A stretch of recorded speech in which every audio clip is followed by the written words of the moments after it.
Hello hi welcome to our channel. కథలోకి వెళ్ళిపోదాం. Dark navy blue colour deep neck బ్లౌజ్లో వీపు పచ్చగా మెరుస్తూ కింద రెడ్ కలర్ జార్జెట్ శారీలో కర్టెన్స్ కోసం మునివేళ్ల మీద నిలబడడంతో సాగిన ఆమె నడుం వంపు చూస్తూ చిక్కి కాదు ఇది చిల్లీ రెడ్ హాట్ చిల్లీ అనుకుని వెనుక నుండి హత్తుకున్నాడు. వదిలి నన్ను ఇప్పుడు వచ్చి హక్ చేసుకోగానే నీకు ఎలా కావాలో అలా ఉండాలా, నాకేం వద్దుపో.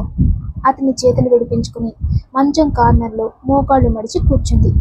ఆమె చాలా క్యూట్గా ముద్దుగా అనిపిస్తుంటే ఆమె ముందు కాళ్ళ మీద కూర్చుని ఆమె అరచేతులు పట్టుకుని వాటి మధ్య కిస్ చేసి సారీ బేబీ అన్నాడు. నాకేం వద్దు నీ సారీ. మొహం పక్కకి తిప్పుకుంది. అయితే లవ్ యూ అంటూ మళ్ళీ కిస్ చేశాడు.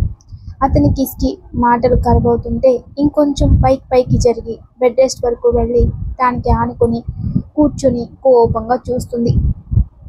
ఆమె దగ్గరికి వెళ్ళి చెయ్యి పట్టి లాగితే వెళ్ళి అతని మీద పడింది. సారీ అంటున్నా కదా, నిన్ను కావాలని హర్ట్ చేయలేదు నేను. మెల్లిగా ఆమె చెవి కింద పెదాలు తాకిస్తూ చెప్తుంటే అతని జుట్టులో చెయ్యి వేసి పక్కకి జరిపి నేను కోపంలో ఉన్నాను, నన్ను ఇరిటేట్ చేయకు అని అతని మీద నుండి పక్కకి దొర్లి కూర్చుంది. అలిగిన వేళ ఆమె ఇంకా అందంగా కనిపిస్తుంది అతని కళ్ళకి. ఆమె రెక్క పట్టుకొని లాగి నడిం చుట్టూ చేతులు బిగించి అసలు కోపం ఎందుకు వచ్చింది, నీ మాట వినలేదనా అన్నాడు కళ్ళ నిండా నీళ్లతో అతని వంక చూసి. అసలు ఏమన్నాను నేను? ఇంటికి వచ్చి కొంచెం ఫ్రెష్ అయి తినేసి వెళ్దువు అన్నాను. అది తప్ప? నీకోసం నేను ఆలోచించకపోతే ఎవరు ఆలోచిస్తారు? నీ తాతమ్మ జేజమ్మ వచ్చి ఆలోచిస్తారా అంటుంది. నన్ను విసిగించకు, వెళ్ళు అన్నావు కదా, అంత బాధ పెడుతున్నానా నిన్ను, లేదంటే బోరు కొట్టేశానా అంది ముక్కు పుటలు అదిరిస్తూ. చెప్తున్న ఆమె ముక్కు మీద చిరుముద్దు పెట్టుకుని చిక్కి పాప నువ్వెప్పుడు బోరు కొట్టావు, నేనేదో చిరాకులో ఉండి కసురుకున్నాను అనుకుంటా. సారీ, నాకు రఘుని అలా చూసేసరికి మైండ్ పని చేయలేదు. ఆమె కన్నీళ్లు వైప్ చేస్తూ మెల్లగా మొహం దోసిట్లోకి తీసుకొని చిన్న చిన్న ముద్దులు పెడుతూ ఐమ్ రియల్లీ సారీ బంగారం అన్నాడు. ఏం వద్దు నీ సారీలు అని నెట్టేసింది అతన్ని. ఆమె అరికాళ్ల దగ్గర విష్ణుమూర్తిలా పడుకొని ఆ చిట్టి పాదాల మీద చిన్న చిన్న ముద్దులు గుప్పించాడు. ఆమె వేళ్లు లోపలికి ముడుచుకుపోయాయి. ఆమె కాళ్ళు పట్టి లాగి కింద వేసి ఆమె ఒళ్ళో తల పెట్టుకున్నాడు. మొహం అటెటో తిప్పింది. పల్చని చీర పొరను తొలగించి మడతలు పడిన నడుం భాగంలో ముద్దు పెట్టుకున్నాడు. అతని మొహాన్ని పూర్తిగా ఆమె బొజ్జలో దాచుకుంటూ ఐ లవ్ యూ బంగారం అన్నాడు. అతని వెచ్చని ఊపిరి ఆమె బొజ్జ మీద పడుతుంటే ఆమెలో చిన్నపాటి కలవరం.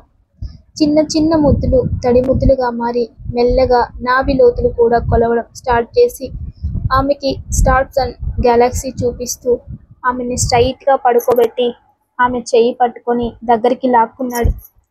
రఘు గురించి మాత్రమే ఆలోచిస్తూ నిన్ను తిట్టాను, నీ మాట పట్టించుకోలేదు, సారీ బంగారం అంటూ ఇంకోసారి నుదుటి మీద కిస్ చేసి చెప్తూ చెయ్యి నడుం నుండి పైకి తీసుకెళ్లాడు.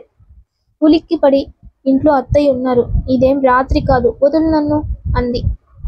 ఎవరుంటే ఏంటి, ఏ టైం అయితే ఏంటి, you are my little pretty cutie అంటుంటే నీకు రానివి ట్రై చేయకు, నీకు ఫ్లర్టింగ్ రాదు, నువ్వు నన్ను ఫ్లర్ట్ చేయకు అంది సీరియస్గా. అరే ఒప్పుకుంటాను నాకేం రాదు అని, ఏదో ట్రై చేస్తుంటే అలా గాలి తీయకు. అయినా రొమాంటిక్ హీరో రిషినందన్ అని మర్చిపోయావా, లేదా చూపించిన నేనేంటి అనేది అంటూ ఆమె మీదికి చేరిపోయాడు. ఆమె చీర పిన్ తీసేసి హృదయంలో తలదాచుకుంటూ best ever place Hasini, you are mine Hasini, నీ దగ్గర నాలాగా ఉంటాను. నేనే కాదు, మేబీ ప్రతి హస్బెండ్ అలానే ఉంటాడేమో, నాకు తెలియదు. ఫ్యామిలీ అందరి ముందు వేరు, పార్ట్నర్ దగ్గర వేరుగా నా true colours, emotions, feelings total నా ఇన్ అండ్ అవుట్ నీ ముందే ఓపెన్గా ఉండగలను. అన్నీ ఒక్క నీ దగ్గర మాత్రమే బయటికి వస్తాయి.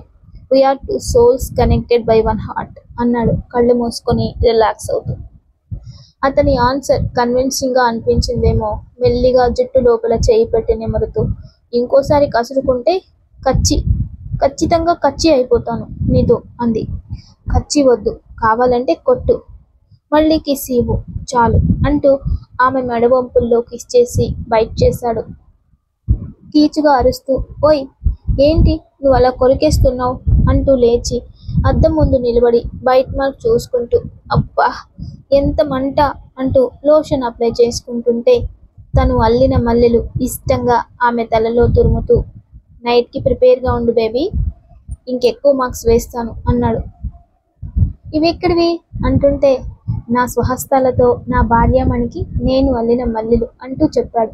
నిజమా అంటూ ఆశ్చర్యంగా కళ్ళు పెద్దవి చేసి చూస్తున్న తనని లిఫ్ట్ చేసి కిస్ చేసి అన్నాడు. ఇష్టంగా మెడ చుట్టూ చేతులు వేసి లవ్ యూ పండు అంది. ఇద్దరి నుదుళ్ళు ఢీ కొట్టుకొని లవ్ యూ అన్నాడు. ఆమె మనసు సంతోషంతో ఉరకలు వేసింది. భార్యాభర్తల మధ్య ఈగోలు, కోపాలు, పంతాలు దూరం పెడితే ఏ రిలేషన్ అయినా బ్యూటిఫుల్గా హ్యాపీగా సాగిపోతుంది. ఎన్ని కష్టాలు వచ్చినా అవి అని అర్థమైంది రిషికి. ఒకప్పుడు హారికని చూసి జీవితంలో పెళ్ళే వద్దు అనుకున్నా. అతను ఇంత హ్యాపీగా ఉండడానికి కారణం చిక్కి పాపనే అని చాలా హ్యాపీగా ఫీల్ అయ్యాడు. ఆమెను తన మీదకు చేర్చుకొని ఆమె చెప్పే మాటలు వింటూ అరగంట గడిపేశాడు. డిన్నర్ ప్రిపేర్ చేయి, నేను హాస్పిటల్ వెళ్ళొస్తాను అన్నాడు బుర్రగా చూస్తూ. ఇప్పుడెందుకు అంది సీరియస్గా. అరే వాడితో చాలా తేల్చుకోవాలి నేను, పైగా ఒక్కడే ఉన్నాడుగా, లోన్లీ ఫీల్ అవ్వకుండా ఉంటుంది. రేపు డిశ్చార్జ్ అయ్యాక ఫ్లాట్లో వదులుతాను అన్నాడు. అందరి గురించి థింక్ చేయి, నా గురించి తప్ప అని మొహం తిప్పింది. ఓయ్ తిన్నాక నీతో వర్కౌట్ అయ్యాక వెళ్తాను, కానీ త్వరగా పని చూడు అన్నాడు. ధరణి ఎలా ఉంది అని మా రోహన్ గాడు నన్ను టార్చర్ చేస్తున్నాడు, కాల్ చేశావా అని అడిగింది. చేశాను, బాగానే ఉంది. ఎవరితో మాట్లాడడం లేదట, ఊర్లో అందరి మాటలు వింటూ అక్కడ ఉండలేను అంటుందట. ఉండాలి అని అక్క గట్టిగా చెప్పిందట, సో చూడాలి ఏమో మరి అన్నాడు. రోహన్కి ఇచ్చి పెళ్లి చేస్తే ఎలా ఉంటుంది? అంకుల్ ఆంటీ అయితే చిల్లు ఉంటారు, ఇక రోహన్ వాళ్ళ అన్న వదిన కూడా చాలా కలిసిమెలిసి ఉంటారు. హ్యాపీ ఫ్యామిలీ ఉంటే బాగుంటుందేమో ఈశ్వర్య అంటుంది. చూద్దాంలే నువ్విట్రా అన్నాడు ఆమె బ్లౌజ్ చూస్తూ. దగ్గరికి వచ్చి నిలబడి ఎక్కడ కుట్టించుకున్నావు? నన్ను టెంప్ట్ చేయడానికి ఇలాంటి బ్లౌజులు అన్నాడు. బ్లౌజ్ నాట్స్ టైట్ చేస్తూ హా నిన్ను పడేయాలంటే ఆ మాత్రం ఉండాలే అంటూ అతని ముక్కు కొరికింది. ఏయ్ నేను స్టార్ట్ చేయనా? చేస్తే ఎలా ఉంటుందో చూస్తావా అని పైకి లేచాడు. నో ప్లీజ్ ప్లీజ్ అంటూ గోడకి తగులుకొని ఆగిపోయింది. 2 సైడ్స్ చేతులు అడ్డుపెట్టి కొరుకుతావా ఇంకోసారి అన్నాడు. అంది. ఆమెకి అతుక్కునేలా నిలబడి చెప్పు అన్నాడు. మొహం పక్కకి తిప్పి ప్లీజ్ పండు అంది. కొరికినందుకు నీకు పనిష్మెంట్ ఇవ్వాలి కదా బంగారం అన్నాడు. వద్దు ప్లీజ్ అంటుంటే ఆమెని గోడకి లాక్ చేసి అతను నీస్ మీద కూర్చుని ఆమె బొజ్జ దగ్గర బయట పక్కకి తొలగించి అక్కడ అతని మొహాన్ని అదిమాడు. ఆమె చేతి వేళ్లు అతని జుట్టులోకి చొచ్చుకుపోయి అతన్ని మరింతగా ఆమె కేసి అదుముకున్నాయి. సున్నితంగా కిస్ చేస్తూ చిన్నగా బైట్ చేసి మెల్లిగా లిక్ చేసి పైకి లేచి ఆమె భుజం మీద చెయ్యి వేసి కనుబొమ్మలు ఎగరేశాడు. ఆమెలో కలిగిన భావాలు అదుపు చేయడానికి ట్రై చేస్తూ అతన్ని గట్టిగా హగ్ చేసుకుంది. ప్లీజ్ డోంట్ గో అంటూ ముద్దుగా చెప్తుంది. ఆమె కోరుకున్నాక అతను ఎలా వెళ్తాడు? ఎత్తుకుని బెడ్ మీద చేరిపోయాడు. ఇష్టంగా ఆమెని తల నుండి అరికాల వరకు ముద్దాడుతూ ఆమె అతనికి అంత అపురూపమని తెలుపుతూ ఆమె మీద ఉన్న ఇష్టాన్ని, ప్రేమని అంతా చూపిస్తూ ఆమెలో కలిసిపోతూ ఆమెని తలలో కలుపుకుంటూ చాలాసేపు ఒకరి కౌగిలిలో ఒకరు ఒదిగిపోయారు. డిన్నర్ వండే పని మర్చిపోయి రిషి కౌగిల్లో భద్రంగా వచ్చింది. మెల్లిగా ఆమెను పడుకోబెట్టి తను ఫ్రెష్ అయి కిందికి వెళ్ళాడు. మను తన నానమ్మతో ముచ్చట్లో మునిగిపోయింది. ఇక తనే కొద్దిగా రైస్ పెట్టేసి పప్పు పెట్టాడు. బంగాళదుంపలు వేపుడు కూడా చేసి హాసిని కోసం పైకి వెళ్ళి చూడగా బాగా అలసిపోయినట్టు అనిపించి లేచినప్పుడు తినమని చిన్న నోట్ రాసి ఫుడ్ పెట్టేసి రఘు కోసం బాక్స్ తీసుకుని హాస్పిటల్కి వెళ్ళాడు. పాప వస్తుందేమో అని ఆతృతగా ఎదురు చూస్తున్నాడు. రిషి వచ్చి పావుగంట అయినా కూడా ఇంకా డోర్ వైపే చూస్తుంటే తను రాదు కానీ ముందు తిండి తిను అంటూ బౌలిచ్చాడు. గొంతులో పైప్ అది వేయడం వల్ల అతనికి మంటగా ఉంటుందేమో అని khichdi rice and curd rice తెచ్చాడు. అది తింటుంటే రఘుకి గొంతుకేదో అడ్డుపడింది. హారిక మాటలు నమ్మి ఎన్నిసార్లు రిషిని చులకన చేశాడు. 2 సార్లు చెయ్యి కూడా చేసుకున్నాడు. అదే రిషి ఇవాళ లేకపోయింటే ఈ పాటికి చనిపోయి ఉండేవాడు అనుకుని కన్నీళ్లు బయటికి రాకుండా ఉండడానికి ట్రై చేశాడు. కానీ అవి వచ్చేసాయి. నోరు మూసుకొని తిను, ఎక్కువ చేయకు. త్వరగా స్ట్రాంగ్ అయితే నెల రోజు పంచులు ఇచ్చినట్టు ఇస్తాను అని అన్నాడు. నవ్వుతూ తినేసి పడుకున్నాడు. నెక్స్ట్ డేకి డిశ్చార్జ్ అయ్యాడు. బుద్ధిగా ఫ్లాట్లో ఉండలేదనుకో, నేనే తీసుకెళ్లి ముసిలో ముంచొస్తానన్నాడు. వారం వరకు రిషి ఒక్కడే వస్తూ పోతూ ఉన్నాడు. డైలీ మనుని చూడాలని అడిగితే 2 నిమిషాలు వీడియో కాల్ చేయించి చూపించి కట్ చేసేవాడు. మనుని తీసుకుని లక్ష్మి గారు ఫ్లాట్కు వచ్చారు. వైట్ అండ్ బ్లూ కాంబినేషన్లో ఉన్న ఫ్రాక్లో అందంగా ఉన్న కూతుర్ని చూస్తూ హలో ఏంజిల్ అన్నాడు. మొహం తిప్పుకొని నానమ్మ, నేను నీతో బాబాయ్తో తప్ప ఎవరితో మాట్లాడను అని చెప్పింది. సరే మాట్లాడకు, కానీ ఒకసారి ఇలా చూడు చిన్ను అన్నాడు పాప ముందు మోకరింది. మెల్లగా తల తిప్పి చూస్తున్న కూతురు మొహం తనివి తీరా చూసుకుంటూ అచ్చు నానమ్మ నోట్ల నుండి ఊడిపడ్డట్టున్న కూతుర్ని చూసి చాలా మురిసిపోయాడు. కళ్ళల్లో నీళ్లు పొంగిస్తున్న తండ్రికి కర్చీఫిచ్చి క్రై చేస్తే బాగోదు అంటూ తన కళ్ళు కూడా తుడుచుకుంది. ఎన్నేళ్లు నేనేం పోగొట్టుకున్నానో తెలుస్తుందమ్మా అంటూ లక్ష్మి గారి కాళ్ళు పట్టుకున్నాడు. ఆవిడ రఘు తల్లో చేయి పెట్టి ఇప్పటికైనా ఆ దరిద్రాన్ని పూర్తిగా వదిలించేసుకుని నీ బిడ్డ కోసం బ్రతుకు అన్నారు. అమ్మ చేయి చెంపకి తాగించుకుని కన్నీళ్లు పెట్టుకున్నాడు మరోసారి. మను కళ్ళు తుడుచుకొని నాని వెళ్దామా అని అడిగింది. వద్దు ప్లీజ్, కొంచెం సేపు ఉండండి అంటూ పాప ముందు కూర్చున్నాడు రఘు. సోఫా ఎడ్జ్కి వెళ్ళిపోయి నువ్వు నా ఫేస్ అలా చూడకు, నాకు నీ మీద చాలా కోపం ఉంది, ఆ కోపమంతా పోయే వరకు నాతో టాక్ చేయొద్దు అంటుంది మన్ను. సరే చేయను. కోపం పోవాలంటే నేనేం చేయాలి అన్నాడు. ఏం చేయాలి అంటే 20 సిటప్స్ చేయాలి అంటుంది నవ్వుతూ. ఓకే, నేను 50 చేస్తాను అని ఫాస్ట్గా చేసి పోయిందా నీ కోపం అన్నాడు. నో, అంత ఈజీగా పోదు, నాకు ఇంకా చాలా ఉన్నాయి. డైలీ కొంచెం కొంచెం ఇస్తాను. మొన్నే హాస్పిటల్ నుండి వచ్చారు కదా, పెయిన్ ఉంటుంది కదా అంటుంది. ఆ చిన్ని మనసు తన కోసం ఆలోచిస్తుంది అని హ్యాపీ అయిపోతూ ఐస్ క్రీమ్ తిందామా అని అడిగాడు. నో, ఐస్ క్రీమ్ ఇచ్చి నన్ను మెల్ట్ చేయలేరు మీరు. నానమ్మ వెళ్దామా అంది. అరే ప్లీజ్ చిన్నోడా, ఇంకొంచెం సేపు ఉండొచ్చు కదా, కావాలి అంటే నేను అక్కడ మూలకి కూర్చుంటాను, నిన్నేం డిస్టర్బ్ చేయను అన్నాడు. నేను డాడీ కావాలి అనుకున్నప్పుడు అప్పుడు ఏ మూల కూర్చున్నావు, ఇప్పుడు వచ్చి చెప్తున్నావు నాకేం వద్దు.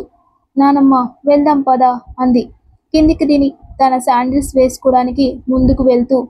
ఎవరో లాగిపెట్టి కొట్టినట్టు అనిపించింది రఘుకి. పాపకి శాండిల్స్ వేయడానికి కింద కూర్చొని నేను వేస్తాను అంటే దాని బెల్ట్ ఓపెన్ చేశాడు. మొన్నే చెప్పాను కదా, పెద్దవాళ్ళు చిన్నవాళ్ల కాళ్ళు పట్టుకోవద్దు అని, మర్చిపోయారా అంది. డాడీ కళ్ళల్లో నీళ్లు చూసి ఆమెకు కూడా నీళ్ళొచ్చాయి. వాటిని తుడుచుకొని డాడీ పట్టుకుంటే ఏం కాదు, నువ్వు చిన్న పాపవి కదా, డాడీ వేయకపోతే ఇంకెవరు వేస్తారు చెప్పు అన్నాడు. ఇన్ని రోజులు నువ్వే వేశావా అంది. సారీ, ఇక మీదట నేనే వేస్తాను అన్నాడు సీరియస్గా. సరే వేయ్ అని నిలబడింది. కానీ రఘుకి అది పెట్టడానికి రాలేదు. బాబాయ్ ఈజ్ ద బెస్ట్, చిటికలో పెట్టేస్తారు అంటూ ఎలా పెట్టాలో చెప్పింది. చిన్నగా నవ్వి అవును బాబాయ్ బెస్ట్, అందుకే ఈ బెస్ట్ని నాకు అందించాడు. కన్నీళ్లు పెట్టుకొని మోకాళ్ళ మీద కూర్చొని చేయి పట్టుకోబోయాడు. డోంట్ టచ్ మీ, నాకు నచ్చదు, నిన్ను బాగా క్రై చేయించాను కదా, ఇది తీసుకో.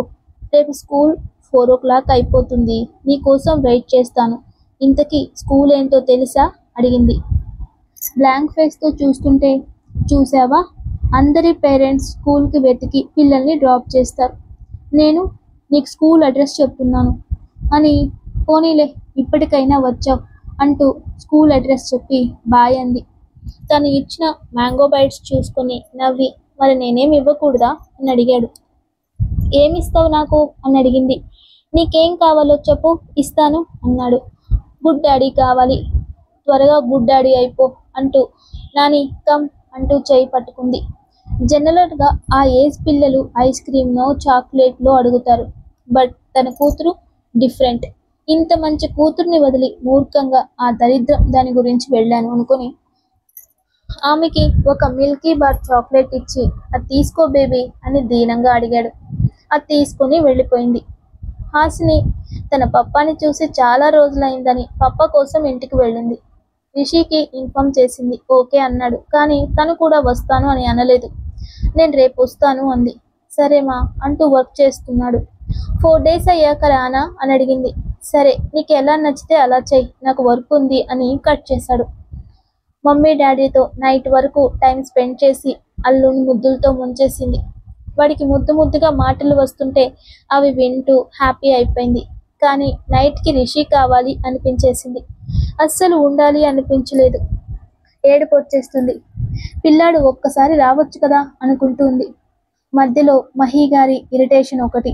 డబ్బులన్నీ మీ ఆయనకి ఇవ్వకు, అన్నీ నీ పేరు మీదే ఉంచుకో, నిన్ను మధ్యలో వదిలి వెళ్ళిపోతాడు వాడు అంటూ లాస్ట్ డైలాగ్ మాత్రం మనసులో అనుకున్నాడు.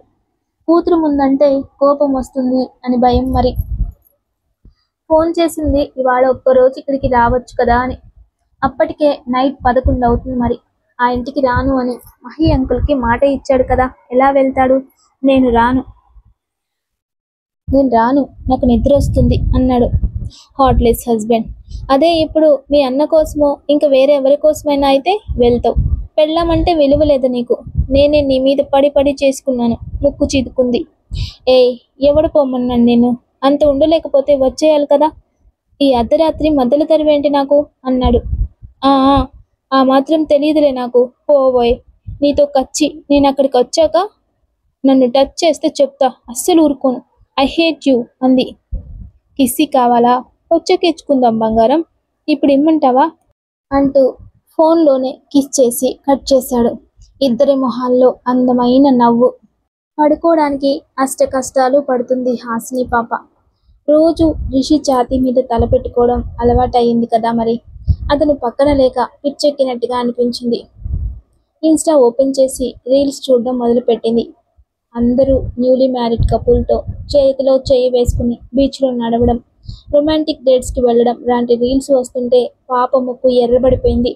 సరిగ్గా 2 గంటలకి ఇక అసలు ఆమె వల్ల కాలేదు. రిషికి కాల్ చేసింది. ఇంత నైట్ ఎందుకు చేస్తుంది అని గాఢ నిద్రలో ఉన్న అతను లిఫ్ట్ చేసి, ఏమైంది చిక్కి అన్నాడు నిద్ర మత్తులో. నీకు నేను లేకపోయినా నిద్ర ఎలా వస్తుంది? గయ్యమంది. నిద్ర రావాలి అంటే బెడ్ ఉండాలి, ఫ్యాన్ ఉండాలి, బ్లాంకెట్ ఉండాలి, కళ్ళు మూసుకోవాలి, అన్నీ ఉన్నాయి అన్నాడు. అన్నీ ఉన్నాయి కానీ నేను లేను కదా, ఎలా నిద్రపోతున్నారు అరిచింది పాప కోపంగా. ఏంటే అర్ధరాత్రి పంచాయతీలు? నిద్రలోనే విసుక్కున్నాడు.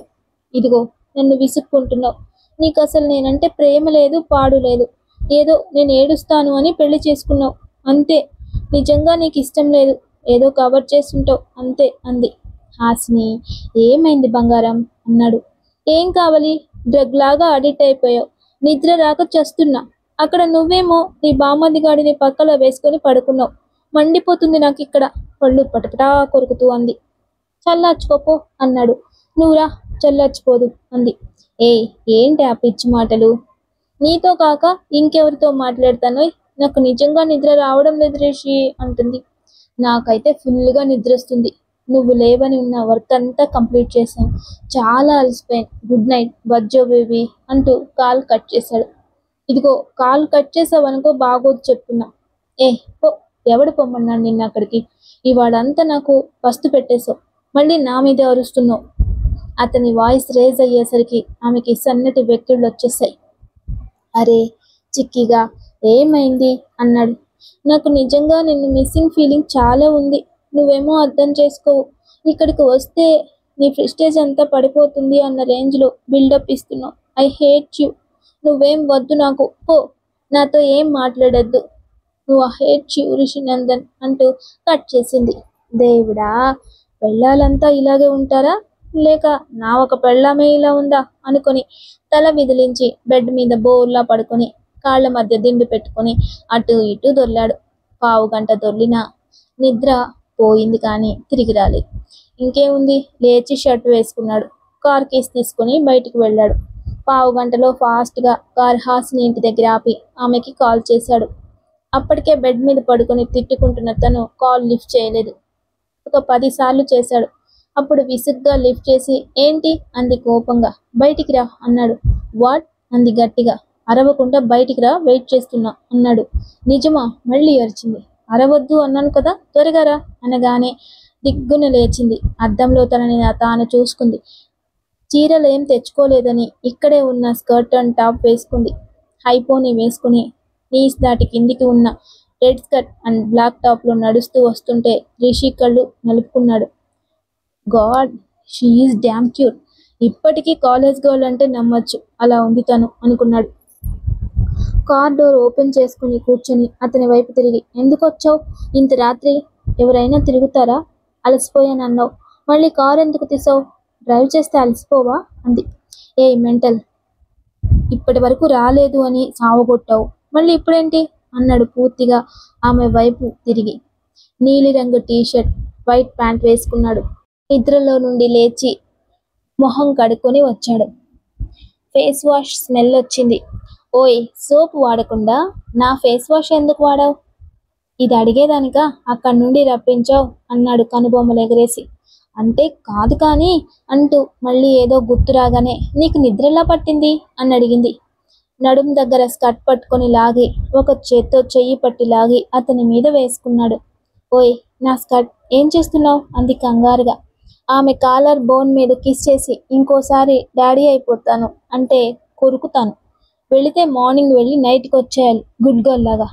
అతని లిప్స్తో మెడ వంపుల్లో బ్రష్ వేస్తూ చెప్పాడు. నో, అలా అనద్దు.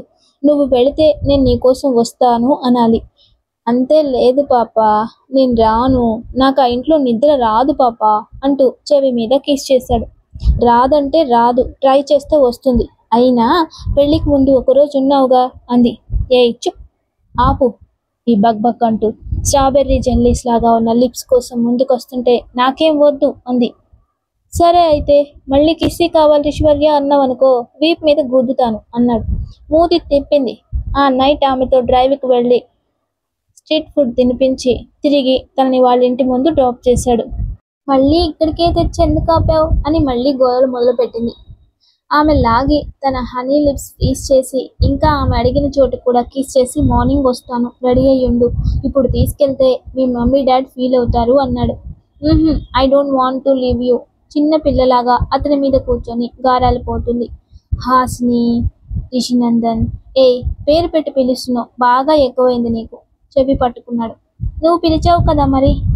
నేను పిలిస్తే నువ్వు పిలుస్తావా? మొగుడిని పేరు పెట్టి పిలవకూడదే పిల్ల రాక్షసి. సాఫ్ట్గా ఉన్న బుగ్గలు గట్టిగా లాగాడు. ఇవన్నీ చెప్పావు కానీ నన్ను నీతో తీసుకెళ్ళావు. నువ్వు ఇంట్లోకి రావు. చిపో, నీకు నేనంటే ప్రేమ లేదు అలిగినట్టు పెట్టింది ఫేస్. అవును లేదే, నిజంగానే లేదు. అందుకే నిద్ర మానుకొని కదా వచ్చింది నీకోసం అన్నాడు. నేను ఏడుస్తాను, వచ్చాక నీకు కావాల్సింది ఇవ్వను అని వచ్చావు. అంతేగాని ప్రేమతో రాలేదు. నువ్వు ఆల్రెడీ 5కి దగ్గరలో ఉన్నాం కదా, ఇంకో 2 hours ఉండి మమ్మీ పాపాకి చెప్పి 8కి అలా మన ఇంటికి వెళ్ళిపోదాం కదా ప్లీజ్ అంది. Hasni, try to understand. నేను నైట్కి వచ్చాను అంటే ఎంత చండాలంగా ఉంటుంది అర్థం చేసుకోమా. చెంప కింద చేయి వేసి చెప్తుంటే, 9 అవ్వకముందు మన ఇంట్లో ఉండాలి, ఇవాళ ఆఫీస్కి వెళ్ళొద్దును. బెంగగా అతన్ని టీషర్ట్ పట్టుకుని లాగి మెడ మీద కిస్ చేసింది. ఆమె చుట్టూ చేతులు వేసి నుదుటి మీద కిస్ ఇచ్చి, వెళ్ళింకా అన్నాడు. అతని బుగ్గ కొరికి వెళ్ళిపోయింది. ఉఫ్ అని ఊపిరి పీల్చుకున్నాడు రిషి. వామ్మో, భార్యని కన్విన్స్ చేయడం మహా కష్టం రా బాబు అనుకున్నాడు. మునుగనూరు బస్ స్టాప్లో దిగి ఎటుపోవాలో దిక్కు తెలియక నిలబడ్డాడు మిస్టర్ రోహన్ చతుర్వేది. ఇంతలో ఒక పెద్దాయన వచ్చి, ఎవరు కావాలి బాబు అన్నాడు. అంటే పెద్దాయన, నాకు కమ్యూనికేషన్ పెద్దగా రాదు, ఇక్కడ ఈ ఊర్లో ఒక చిన్న పని మీద వచ్చాను, నాకు ఒక చిన్న గది రెంట్కి కావాలి అని అడిగాడు. చూస్తే పట్నం పోరగాన్లాగా ఉన్నావు, నీకు మా పల్లెటూరులో పనేం బాబు అన్నారాయన. ఏం చెప్పాలో అర్థం కాని రోహన్ ఎదురుగా వస్తున్న బర్రెని చూసి, బర్రెల మీద రీసెర్చ్ అన్నాడు. ఏంది, బర్రె మీద రీసెర్చ్నా?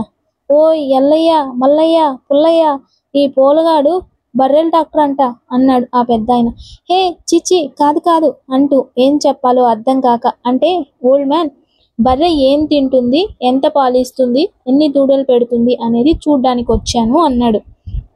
అవ్వరు, ఇంకా నయ్యం, బర్రె తోక ఎన్నిసార్లు ఊపుతుంది, బర్రె పెండలో ఎన్ని పురుగులున్నాయి, దాని ముక్కులో చీమిడెంతుంది, దాని మీద ఎన్ని ఈగలు వాళ్తాయి అని ఇవన్నీ కూడా లెక్కల్లో రాసుకుంటావా ఏంట్రా నాయన అనగానే, ఓ నో చీ అని మళ్ళీ మొహం చిట్లించుకొని, ప్లీజ్ ఫాదర్, క్వశ్చన్స్ అడగకుండా రూమ్స్ ఎక్కడుంటాయో చెప్పండి అన్నాడు రోహన్. చూపిత్తా పదా అంటూ ఊరంతా నడిపించి బర్రెలు ఉన్న షెడ్ చూపించి ఇక్కడ ఉండొచ్చు అన్నాడు. వాట్, ఇక్కడ? మొహం వికారంగా పెట్టుకున్నాడు బాబు. బర్రె కోసం తెలుసుకోవాలి అంటే బర్రెల దగ్గరే ఉండాలి కదా అని నీ గదిలోకి వచ్చి ఉండలేవు కదా, ఉండు ఇక్కడే, రాసుకో నీకేం కావాలో అని అతను వెళ్ళిపోయాడు. ప్రేమ కోసం ఇన్ని పాటలు పడాలా అని తనకు తానే జాలిపడి అక్కడే ఉన్న బెంచ్ మీద కూర్చుని ఎదురుగా ఉన్న ధరణి ఇంటి వైపు చూస్తున్నాడు. ఆ బర్రెల స్మెల్కి అతనికి వామిట్ వచ్చేలా అయింది. కానీ రోహన్ ధరణి కోసం అక్కడే ఉండాలి అని ఫిక్స్ అయ్యాడు. ఆ ఊర్లో కొద్దిగా పెద్దగా ఉన్న ఇల్లు అంటే ధరణి వాళ్ళదే. పైగా ఆ ఊర్లో ఆ ఇంటి వాళ్లే ఎక్కువ చదువుకున్నారు.